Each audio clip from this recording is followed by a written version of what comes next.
The Sixers got the big three. Boy, is it a nice big three. However, they're in the process of filling out a roster. Who can they get and how long will it take? We'll talk about that and more next on Locked On 76ers.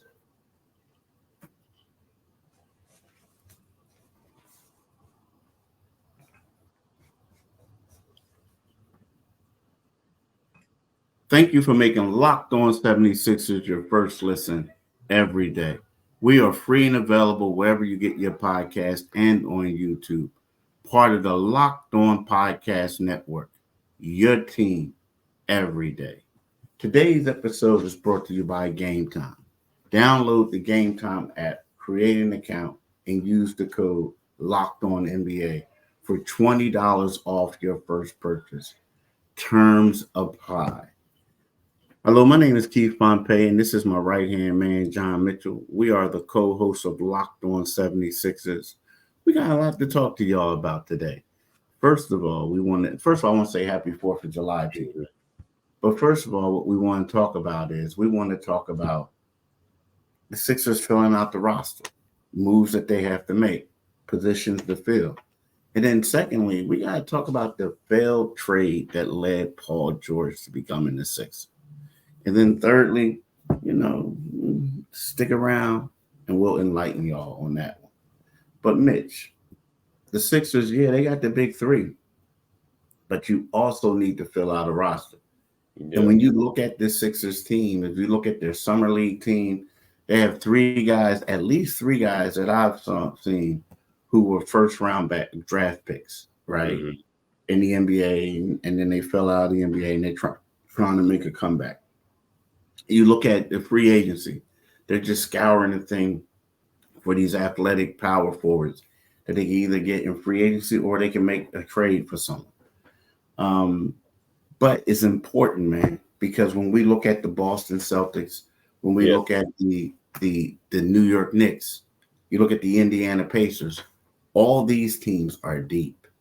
And even though the Sixers may have the best trio in the league, some people are saying trio, because I think Boston has the best foursome and the best starting lineup. Yeah. But even though the Sixers may have the best trio in the league, they got to get players, man, to play with these guys. Yeah, and that's the one negative about building a roster with if there is a negative, when you have a roster, when you have three guys and each one of them, I think this is the first time in history you've ever had a roster with three guys signed to $200 million plus deals. Of course, that's not going to be, because that'll change any day now or at some point next season. They won't be that lonesome team. But it's difficult to put the roster together now after you've had such an avalanche of Paul George, of Tyrese. The pickings become slimmer and slimmer. That's why the summer league is going to be very valuable to them. That's why finding that four is crucial to them.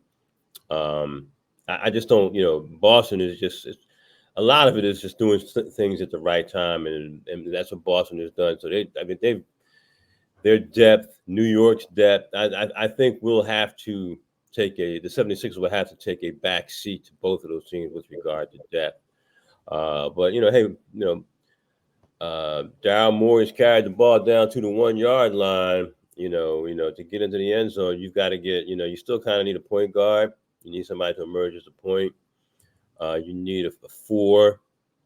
Now you reported that they have talked to Morris, one of the Morris twin, and talking about potentially bringing him back. But it's crucial that they they just don't let out that sigh of relief and exhale and not make some good additions down in the stretch in the time where, let's be honest, you're going to hear people say that they're having discussions with this person and that person.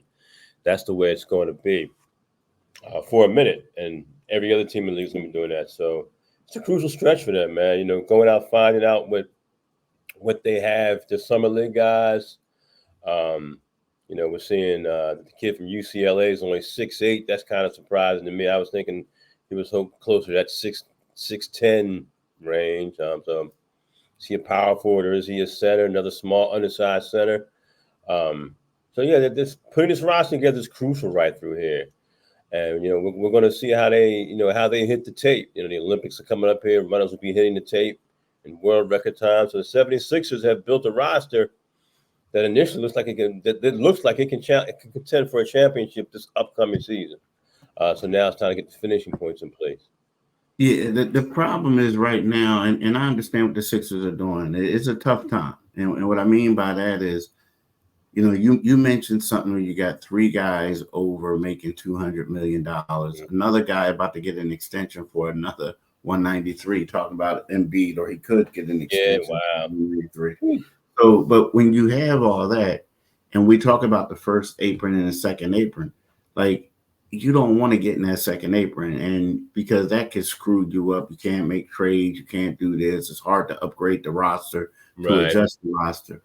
So when you're the Sixers, the problem that they have right now in most NBA teams are there are a lot of guys who can get paid and are still can play.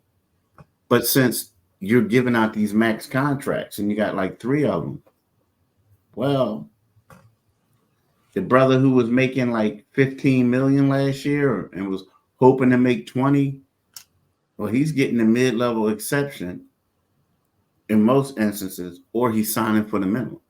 Yeah. And so what happens is you get a lot of guys who they're turning down deals, hoping and praying that some money comes open to where they can get that job, get the next job that got the, where the money's open. And then also what the Sixers do, you got to call around these guys and you like, hey, Marcus Morris, will you come and would you take this? Yeah. Or, hey, such and such, will you come and take this and this and that? And like, all right.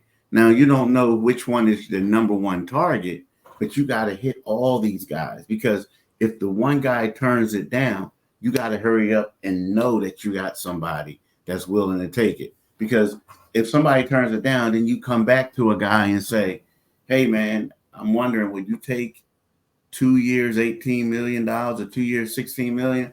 And if they're like, oh, I think on it, the next thing you know, you going around and you missed out on somebody else. Yeah. So if that makes sense to you? Yeah, it does. I mean, so that's what's going on. But yeah, the problem is a lot of guys, it looks like they got they want athletic dudes who can play, who can play multiple positions. In most instances, it seems like a lot of these guys came into the league as 3s, and then they turned out to be 4s. A lot of them 3-and-D type of guys. A lot of them were real long arms, aggressive, things like that. So that's where we are right now, and with that situation. But it's going to be tough. But it's weird because it's hard because there's not a lot of money out there, right? And people, and John, the moment you take a minimum wage deal, then the league looks at you as a minimum wage player. Yeah. Some people don't want to do that because of that. And it's hard making 20 million to 3 the next. I mean, I can do it, but well, you're making 20 million already, Keith. So I wish I was. But it does put them in that position where you have to. The appeal of playing for a winner. You start looking at. Unfortunately, you start looking at some of the guys who are a little bit long in the tooth, and the appeal has to be, we can help you and you can help us. But at the end of the day, most players are like, hey, man, I'm getting ready to exit from this league. When you're getting long into it, I'm getting ready to exit from this league. The only thing that needs to be helped is my pocket. Would you like to play for a championship contender? Marcus Morris, that's how do you want to come home again? Do you want to potentially play for a team and possibly win a championship in your hometown? That's kind of where they are, man. And Daryl Moore made the splash. He got he filled out the roster. He gave them a big 3. It's interesting now. Some of the conversations you hear about big 3s on some of the idiocy I've heard Big threes don't win anymore. No, I would say that the Celtics certainly have a big three and a big four. So let's not get caught up in that minutia. But we can talk about this and some other things, summer league and some other things that are going on with the 76ers in the NBA. Right now, I want to talk to you folks about Gametime. Are you looking for Major League Baseball tickets? Are you looking for concert tickets? And you're looking for deals that aren't going to break your pocket? Well, you should look at Gametime.co. Yep. Check it out. You can get last minute tickets. You can get flash deals. You can get zone deals. You can get easy to find and buy Major League Baseball tickets. And for every other event that's out there, you want to see a concert, you want to get good seats at a venue that you'd like to be sitting in. So I'm going to urge you to download the Gametime app, create an account, and use code LOCKEDONNBA for $20 off your first purchase. Terms apply. Again, create an account and redeem code LOCKEDONNBA for $20 off. Download Gametime today. Last minute tickets, the very lowest prices, guaranteed. Tell me, are you watching Fox Sports or ESPN on your TV all day? Sometimes you got to turn the volume down with all that shouting. Why don't you just make the switch to Locked On Sports today, a free 24/7 sports streaming channel programmed for you every day to bring you the biggest stories without all the screaming. Locked On Sports Today brings you can't-miss analysis, opinions, and news, streaming 24/7 on YouTube or the free Amazon Fire TV channels app, part of the Locked On Podcast Network. Your teams every single solitary day. Do it today, people. Definitely do it today. So I want to talk to you right now about the trade that went down. So that's so people know the deal. So we did have, Paul George. We both felt like we both expected Paul George to come here, become a Sixer. But what happened is, and we both knew that the 76ers were the only team that was willing to give him 4 years. Right. Well, in free agency. Well, the deal is, so what happens is, he really also wanted to go to Golden State. So I think he wanted to go to Golden State more so than he did the Sixers. Think so, Keith? Yeah, I think so. I do. Yeah. He wanted to get traded there. Now they had a trade. They thought they had a trade. See, this was crazy. If you remember Chris Paul, they had a team option on Chris Paul. They waited until Saturday night to lift the team option. What they were going to do was, part of the trade was the team option. If they would have made the trade, they would have picked up the team option, and Chris Paul would have been traded to the Clippers, back to his old stomping ground. Paul George would have been traded to Golden State.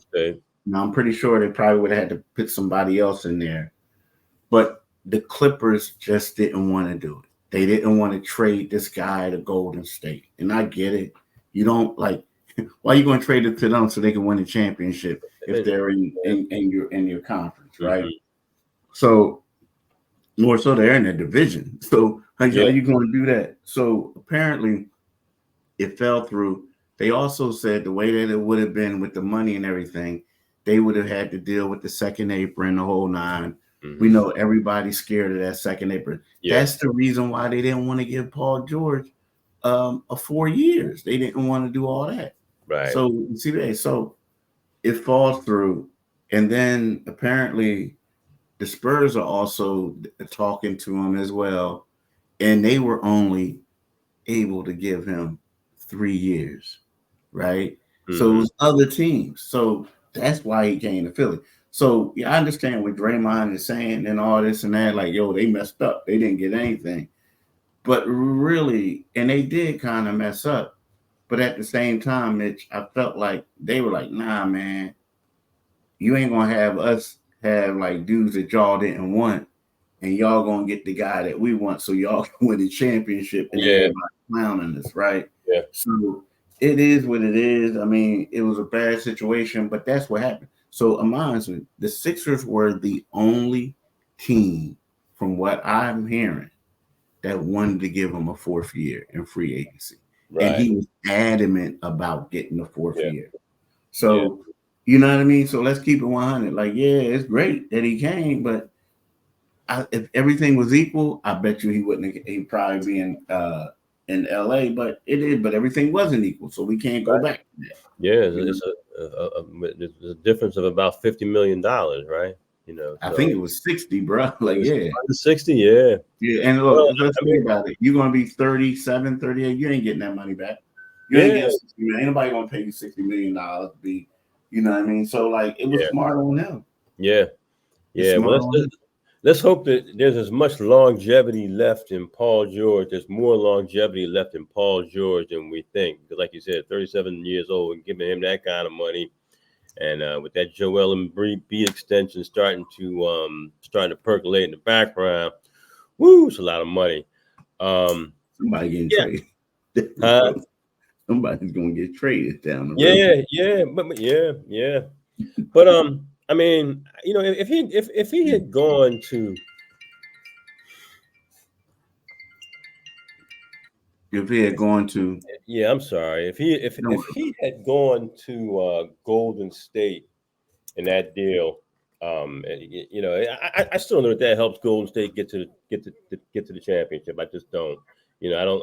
I mean, as much as I like Steph Curry, I don't think that there's a big three there. There's you talking about the 76ers having age. That roster is really heavy laden with age.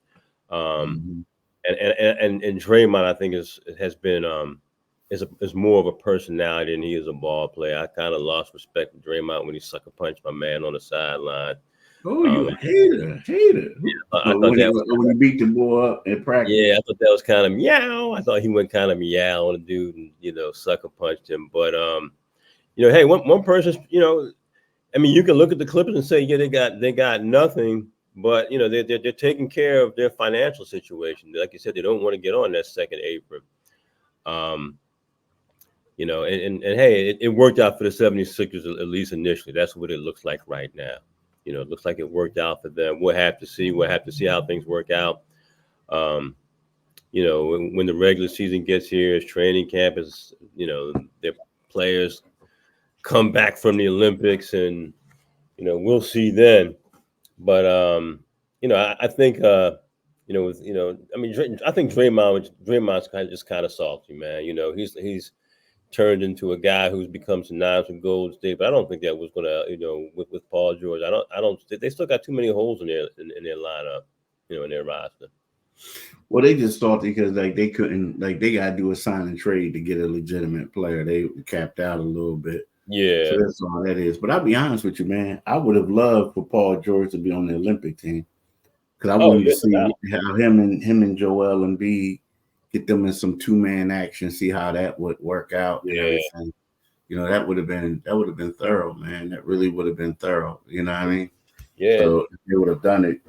So, but look, man, when we get back from this quick break, I want to just talk to you about this summer league team that they have. It looks like the Sixers summer league team a lot of times end up being the Sixers G League team at times, but yeah. they got some names, man. They have some names.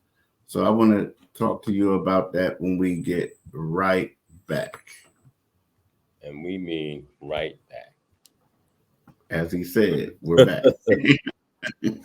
So you look at the summer league team, right? And of course you have the normal suspects. And what I mean by normal suspects, you have the draft picks. You have Bona, um, and you also have Jared McCain. Then you have a second year player, which is normal, Mhm. and Ricky Council the fourth, right? Yeah, But then you look at the roster, and then you look down and you say, hmm, they have R.J. Hampton. hmm Okay. Then you say, hmm, they have Romeo Langford. And then you look at it and you say, wow. And I didn't even notice this the first time I looked at it. They have Tony Bradley. Now you know who Tony Bradley is? I know he's long in the tooth. Mm, well, well, you say he's long in the tooth. How long? Yeah. How many years has he been around? How old is he? Well, the Tony Bradley that we talking about, this is the one. See, there's two Tony Bradleys. This one is the one from who used to play for the Sixers. So he played for the Sixers, and the year that Joel and them had the COVID, when Joel had COVID and he couldn't play in the All-Star game, Tony Bradley was the backup center. Now here, no, he was, get this, he was the third string center.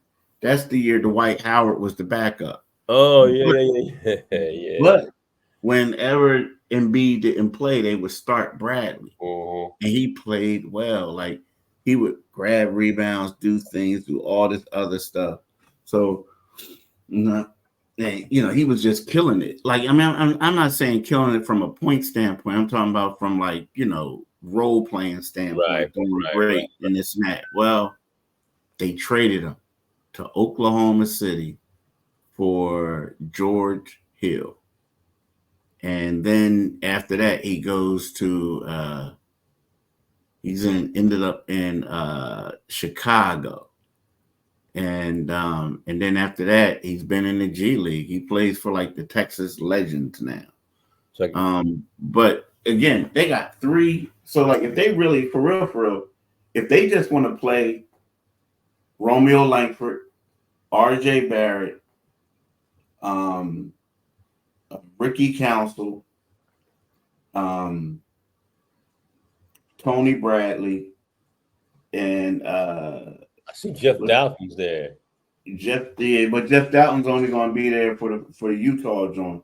But like, Okay. and then if they play McCann, they should win the league. They should Yeah, win the summer league joint. yeah. But, I mean, it's a bunch of NBA. but you know how that one goes, though. You know how it goes. Yeah. Like I hate to say it, like they're gonna get a look, but when it comes down to like Tony Bradley, he gonna get a look. But let's keep it real. It's gonna be all about Bona, a dem Bona. It's like, all right, yeah, we know what you can do, but it's all about a dem Bona.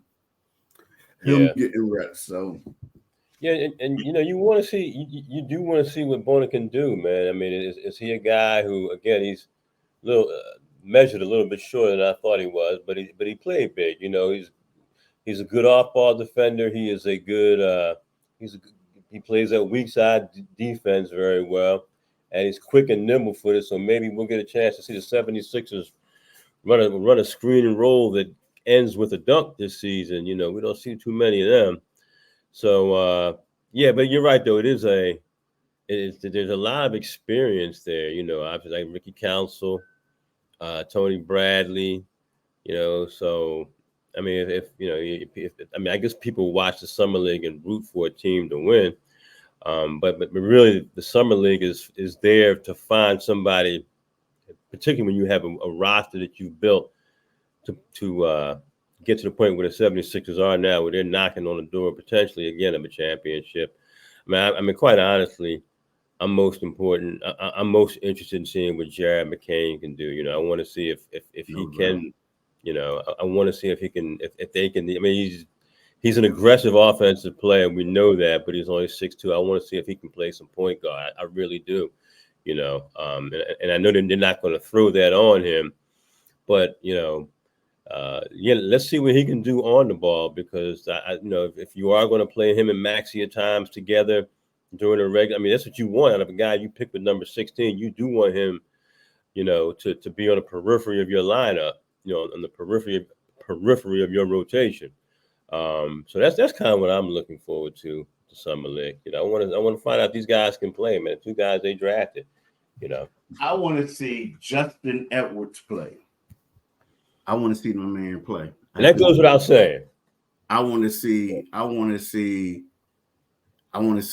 aggressive Justin Edwards. Mm-hmm. You know what I mean? Like, I want to see Justin Edwards, who was the best.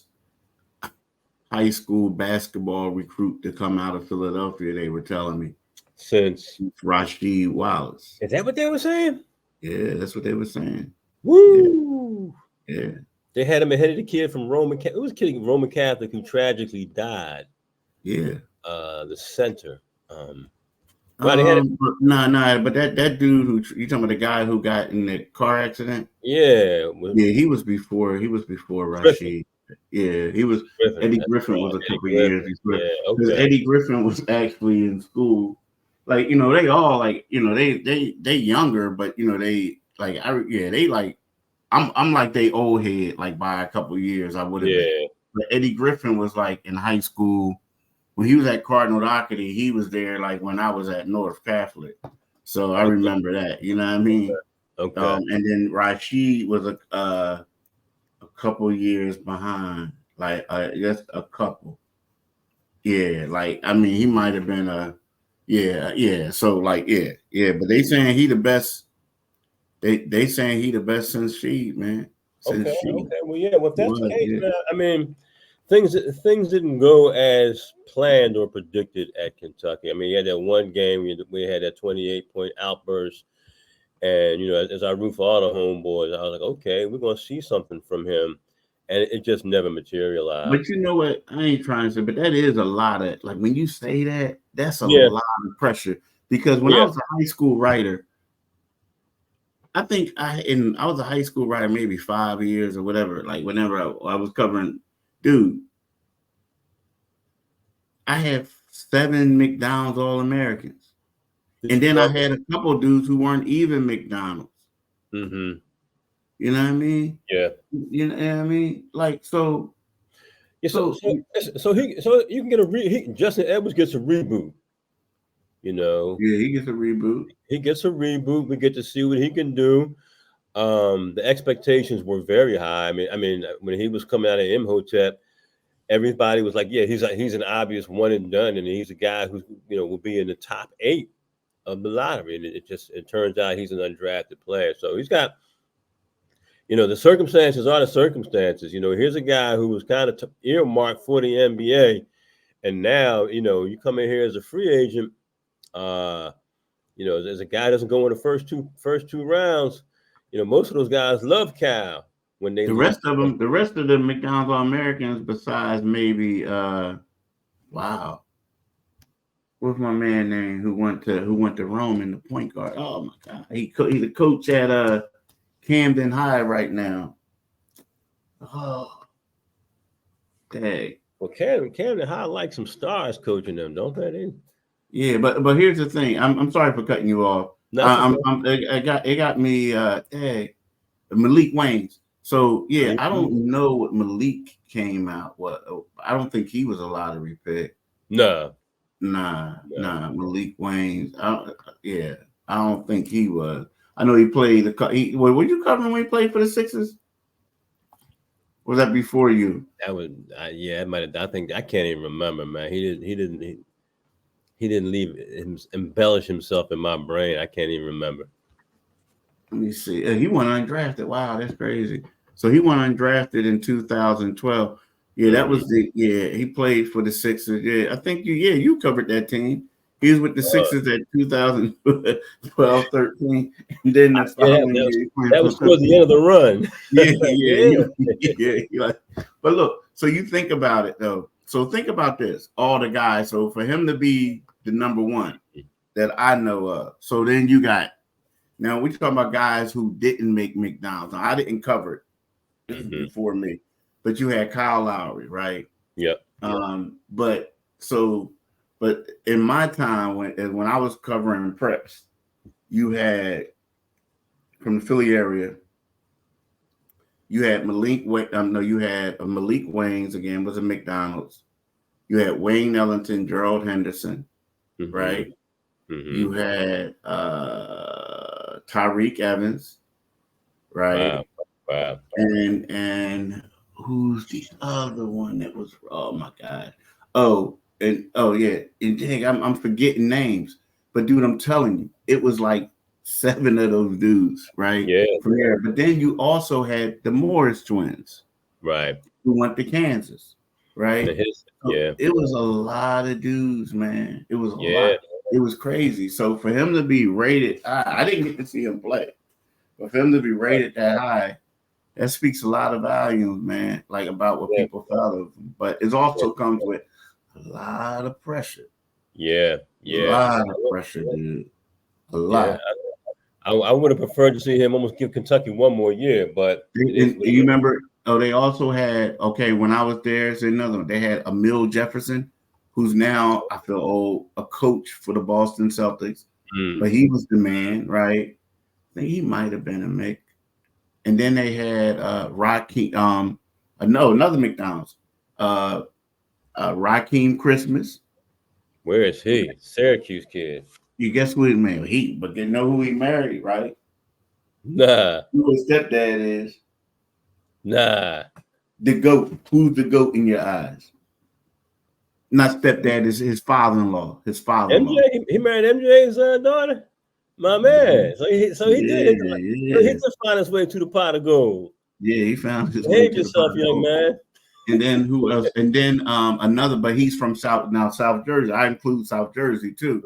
In this area.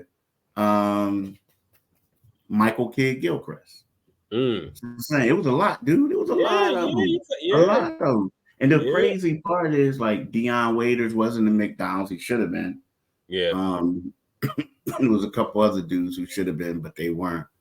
But yeah, it was crazy, man. And so for him to be, higher than them, it says a lot. But it comes with that pressure though, because most of them dudes like we talking about was lottery picks. Malik Wayne didn't get drafted. I don't understand that one. Yeah. He didn't get drafted, but and most guys, of them was. And they did get run in the NBA, so it's kind of on you. I mean, they weren't like extended runs, but there were something with Michael K. Gilchrist had a nice little run. Yeah, one guy who was a pretty good basketball player, and I don't know if you paid attention to him, but he never really got the limelight that I felt like he should have. But he was a hell of a player, Reggie Redding. Where he played at St. Joe's Prep, and then he went on to he went on to Villanova, and then he played overseas. But he was a really good player. Like he's one of those dudes. When you talk about Philly basketball, like his name always comes up. But you know what I mean? He didn't make it in the league. He wasn't he wasn't a McDonald's. So a lot of people didn't give him the respect that I felt like he did. But he was a good player, man. Hell of a player. It's funny now he's assistant coach with the Sixers. Dang, I feel old, but anyway. Talking about boys to men, right? Yeah. And then who was it? They had this one dude. His name was oh man, what's the guy's name? I forget his name. He went to St. John's. He got in some legal trouble, but it was some yeah. Yo, the funniest thing with him. So he's a sophomore, right? So I go to the high school to interview him. And this and that. So we walking out, and it's him and this bull. And I said, man, I got a question for you. Go ahead. like, why you got these? How you get these McDonald's All-American shorts? And his boy was like, "Come on, man, he liked that. He liked that. Like, so for real, he was that good that like he was getting. I mean, I don't think McDonald's people gave it to him. Somebody gave it to him, but he was rocking like McDonald's All-American gear. He was a kid that played the boss, right? He played the boss. Yeah. I mean, that's the dude, man. I'm telling you, we would go to his games, and one game was this reporter, and dude was annoyed anyway because he was amongst the people, right? Yeah. So he was a little nervous, shaky. Yeah. Who were they playing? It was a big pub game. It was like, I want to say it might have been math, civics, or science or something like that. because they had a pretty good team too then, and they was playing them. So these dudes, the game was sold out. It was in a small like gym, this and that, and it was near St. Joe's Prep, near right. There's North Philly. Huh? It was in North Philly. Yeah. Before it became glamorous North Philly. So all of a sudden, where they had the media standing at, you saw this door, and it was like this going, and you can see like the door was going boom, boom, boom. Now they had cops and security, boom, boom. Then all of a sudden, boom, and like the door just swung open, and like things was like wrong because they had like something on it, like chain, not a chain, but like something on it, like the like keep it locked. And these dudes just walked in, and I'm looking at the security guard, and he like, right. But then the cops come over, and they couldn't identify because nobody, you know how people ain't snitching. But like these dudes literally broke into the game to watch the young boy play. That's how good he was back then. But it was crazy. Yeah, he was good. Yeah. But the funny part is the other reporter, he was gone. Chief, what happened? He was gone. He was out. But look, y'all, I'm sorry for ear beating, going down memory lane, but it used to be fun covering these high school basketball players in Philly. It's just like a lot of history, a lot of good players, a lot of guys going on to the pros. But we want to thank y'all for listening and have a blessed day. Peace. Peace, y'all. Happy Frederick Douglass Day.